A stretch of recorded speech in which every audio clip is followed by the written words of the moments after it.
Hey, it's Rory with selfie.com, and today I have something very special to check out. It is a brand new smartphone, and this is the first time we're seeing it ever. It's called the Huawei Nova 5T, and it is a killer phone with awesome specs for the price. Here's everything you need to know about it.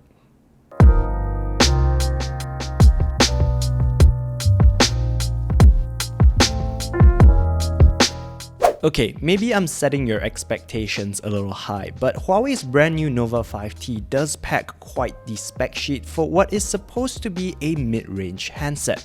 At its core, the phone is powered by a flagship Kirin 980 processor, which at this point is still the most powerful processor Huawei makes. That's then paired with a whopping 8 gigs of RAM and a pretty generous 128 gigs of internal storage. And that's crucial because the Nova 5T doesn't have expandable storage. It does, however, support dual SIM. Besides that, the smartphone features a pretty decent 3750 mAh battery that supports 22.5 watt fast charging via USB-C, so you can charge it to about 50% in just 30 minutes. Up front, there's a 6.26-inch LCD panel with a tiny punch hole at the top that houses the 32-megapixel selfie shooter. Because of the slim bezels and relatively small screen, the phone actually feels quite small in the hand, which is nice. The rounded corners also helps it fit well in the hand, while the flat back keeps the phone relatively flat on the table. I say relatively flat because it does have a sizable camera bump at the back that houses the quad camera setup on the Nova 5T. You get a 48 megapixel main sensor with an f1.8 aperture wide-angle lens, a 16 megapixel ultra-wide-angle lens, a 2 megapixel macro camera, and a 2 megapixel depth sensor. From my initial impressions, the camera was responsive and the UI is as intuitive as Huawei's camera UIs tend to be, so I have no major complaints here. Image quality looks decent too, but honestly it's hard to tell because we were shooting out of a window, so take this with a grain of salt.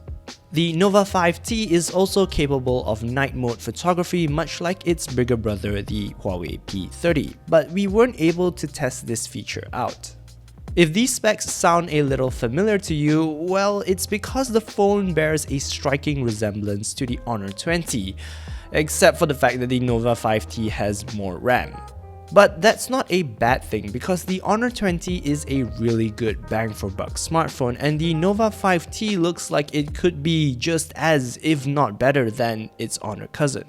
Unfortunately, because it's so similar to the Honor 20, it also gets some of the things that I don't like about that smartphone. This includes the side-mounted fingerprint scanner and the lack of a 3.5mm headphone jack. Now, I will say that as far as side-mounted fingerprint scanners go, this one seems to work very well, but I'll need to give it a little more testing before I make up my mind on it. The rest of the Nova 5T, however, seems to be right on the nose for an upper mid-range smartphone. It's got great specs, a solid build, and a couple of interesting color options, so the most important thing now is how they're planning to price it. At the time of filming this video, we don't have the price for the Nova 5T just yet, but by the time you watch this, the price would have already been announced, so here it is. And that's it for this video. What do you guys think of the Huawei Nova 5T? Let me know in the comments below. In the meantime, you can check out a really cool video over here, as well as our latest video over here. If you want to see more awesome content from us, don't forget to subscribe to our YouTube channel, click on the notification bell icon, or you can also follow us on Facebook or keep your browser locked to selfie.com. I'm Rory and I'll see you in the next video. Bye!